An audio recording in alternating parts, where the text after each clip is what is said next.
3 decimal जमीन घर बनाने के लिए दिया जाएगा। आज तक सिर्फ 1.25 लाख दलित परिवारों को ही ये जमीन मिला है। बालू माफिया, शराब माफिया, गुंडा बदमाश को जिताकर भेजिएगा तो विधानसभा में मारपीट नहीं होगा, तो वहाँ पर कोई संवाद तो होने वाला है नहीं। और जो कैग का रिपोर्ट आया है उसको भी मैंने अभी पढ़ा नहीं है, पढ़ने के बाद ही उस पर कोई टीका टिप्पणी करूंगा। नोरमा ग्रुप, जो सोचता है वो करता है। आपके अपने सपनों का आशियाना। जैसे जैसे चुनाव नज़दीक आता जा रहा है वैसे वैसे माहौल बदलता हुआ नज़र आ रहा है।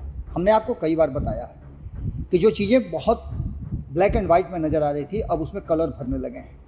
अगर आप सीधे आंखों से देखें तो आपको नज़र आ जाएगा कि जो सर्वे रिपोर्ट हैं वो भी कहानी अब बदलने लगे हैं। सर्वे रिपोर्ट में जो ग्राफ पहले हाई हुआ करता था वो लो होता जा रहा है और जिन लोगों के ग्राफ नीचे थे वो ऊपर होते जा रहे हैं। 5 दिवसीय विधानसभा सत्र के दौरान प्रशांत किशोर ने ऐसा कुछ कर दिया कि पूरे सत्र की फोकस जो है और पूरे सत्र का जो क्रेडिट है वो लेकर के प्रशांत किशोर चले गए। प्रशांत किशोर ने सड़क पे हंगामा किया और उन्होंने जो विरोध किया उस विरोध का पूरा आकलन मीडिया और राजनीतिक गलियारे में हुआ। प्रशांत किशोर आज अपनी यात्रा के दौरान, जैसा कि आपको पता है कि 11 अप्रैल को गांधी मैदान में अपनी रैली करने के बाद प्रशांत किशोर ने ये वादा किया था कि वो बिहार में बदलाव को लेकर के यात्रा पर जाएंगे और उन्होंने यात्रा शुरू भी की है। आज अपनी यात्रा के दौरान वो सुपौल में थे। सुपौल में जनसुराज के सूत्रधार प्रशांत किशोर ने राघोपुर और अन्य जगहों पे अपनी बात रखी। सुपौल में अपनी बातों को रखते हुए उन्होंने कई मुद्दों पर अपनी राय रखी। इस साल छठ के बाद प्रशांत किशोर ने अपने सारे पत्ते खोल दिए हैं, जिसमें उन्होंने बताया कि छठ के बाद क्या होने वाला है, छठ के बाद बिहार का माहौल किस तरह से बदलेगा। और एक बार फिर से उन्होंने दोहराया कि नीतीश कुमार तो मुख्यमंत्री बनने वाले नहीं हैं। बिहार में जो हंगामा हो रहा है विधानसभा में उसको लेकर के भी प्रशांत किशोर ने सवालों के जवाब में कहा कि शराब और बालू माफिया को जिताइएगा तो और होगा क्या, हंगामा ही ना होगा कि जनता का काम कोई करेगा। वहीं उन्होंने कहा कि 9वीं फेल बेटे को सीएम बनाने के लिए लालू लगे हुए हैं और आप अपने बेटे को उनका पिछलग्गू बना रहे हैं। अपने बेटे के लिए इस बार वोट कीजिएगा और उस वोट में आप बहुत सारी बातों को शामिल कीजिएगा, जिसमें एक बात तो साफ साफ रखिएगा कि किस तरह से ये सब कुछ हुआ है।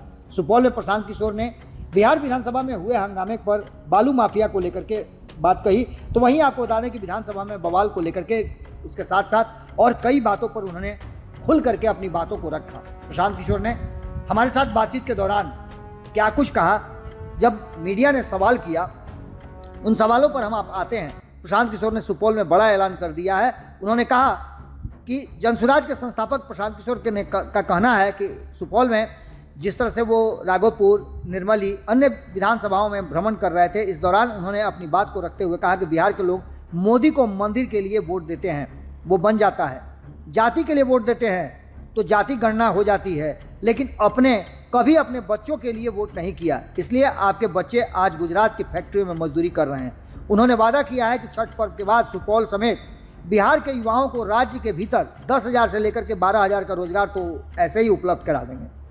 इसके साथ साथ उन्होंने कहा है कि अब किसी को भी बाहर जाने की ज़रूरत नहीं है। बुजुर्गों के लिए पेंशन को लेकर के भी उन्होंने अपनी बात कही है, मुफ्त शिक्षा की बात की है। इसके साथ साथ उन्होंने कई वादे किए। उन्होंने कहा है कि 2025 में 60 साल से अधिक उम्र के हर व्यक्ति को 2,000 रुपये मासिक वेतन मिलेगा। 15 वर्ष के कम आयु के बच्चों को प्राइवेट स्कूल की फीस नहीं देनी होगी तथा सरकारी स्कूलों की हालत सुधरेगी। अगर नहीं सुधरी तो प्राइवेट स्कूलों में जो बच्चे जाएंगे पढ़ाई करने के लिए उनको फ्री में पढ़ाया जाएगा। गरीबों का बच्चा भी इंग्लिश स्कूल मीडियम में पढ़ेगा। ये बात कह करके उन्होंने कहीं ना कहीं अपनी बात को रखा है। अब इन सारी परिस्थितियों को अगर ध्यान से आप देखें तो एक बात साफ नजर आता है कि प्रशांत किशोर ने कहीं ना कहीं जो बातें रखी हैं, जिस तरह की बात की है, वो साफ साफ इशारा कर रहा है कि कहीं ना कहीं प्रशांत किशोर ने बदलाव की एक तैयारी शुरू कर दी है। और इस पूरे कार्यक्रम के दौरान उन्होंने जो फोकस रखा उसमें तेजस्वी यादव से लेकर के नीतीश कुमार और नीतीश कुमार से लेकर के बाकी सभी पर उन्होंने जमकर हमला बोला। आगे देखना होगा कि क्या कुछ निकल के सामने आता है और प्रशांत किशोर का तेवर किस तरह से होता है।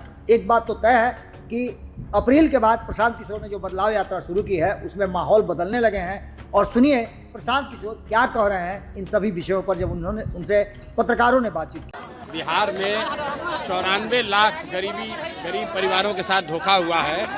नीतीश कुमार ने तेजस्वी यादव के साथ जब सरकार थी तो अपने विधानसभा में खड़ा होकर कहा है कि 94 लाख गरीब परिवारों को बिहार में जातीय जनगणना के बाद उन्होंने ये घोषणा की थी नवंबर 2022 में कि हम लोग हर परिवार को 2 लाख रुपए देंगे। आज तक किसी भी परिवार को 1 रुपया नहीं मिला। 20 बरस से कह रहे हैं कि दलित अति पिछड़ा समाज को 3 डिसमिल जमीन घर बनाने के लिए दिया जाएगा। आज तक सिर्फ 1.25 लाख दलित परिवारों को ही ये जमीन मिला है। तो इसलिए अगर और ये जो जमीन के दाखिल खारिज के नाम पर लूट मचा हुआ है, भ्रष्टाचार है, इसके विरोध में हम लोग सरकार से आवाज उठाने गए थे। वहाँ पर FIR हुआ है, उसकी कोई चिंता नहीं है। अगर यहाँ गरीब लोगों की आवाज उठाने के लिए FIR होना है तो 1 के बजाय 10 FIR हो जाए, कोई चिंता की बात नहीं है।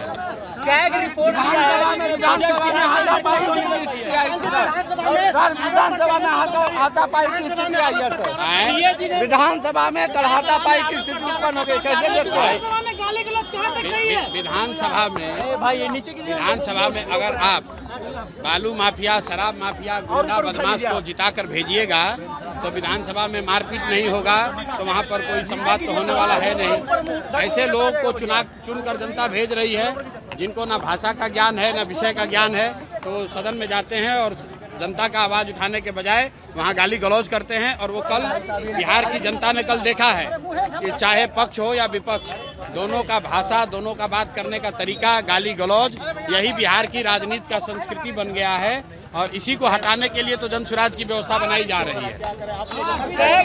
सीएजी ने अपना रिपोर्ट दिया है जिसमें बिहार सरकार अपना बजट खर्च नहीं कर पाई है और 70,000 करोड़ का कोई हिसाब नहीं है। देखिए, ऐसा है कि बिहार सरकार हर साल 40 से 50,000 करोड़ रुपया सरेंडर करती है, खर्च नहीं करती है। एक और गरीबी से लोग तबाह है, एक और लोग को रोजी रोजगार नहीं मिल रहा है। सरकार कहती है हमारे पास पैसा नहीं है, और दूसरी ओर 50,000, 40,000, 60,000 करोड़ रुपया ये सरेंडर कर रहे हैं। तो ये दिखाता है कि सरकार की कितनी बड़ी नाकामी है।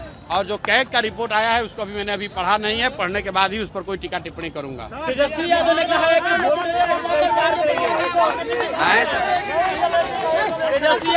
कि चुनाव का बहिष्कार करेंगे, क्या कहेंगे इस पर? भाई, हर लोकतंत्र में सभी दल, लोकतंत्र में नेता और दल अपना विचार रखने के लिए, अपना रास्ता चुनने के लिए स्वतंत्र हैं। अगर उनको लगता है कि उनको बहिष्कार करना चाहिए तो बहिष्कार करें।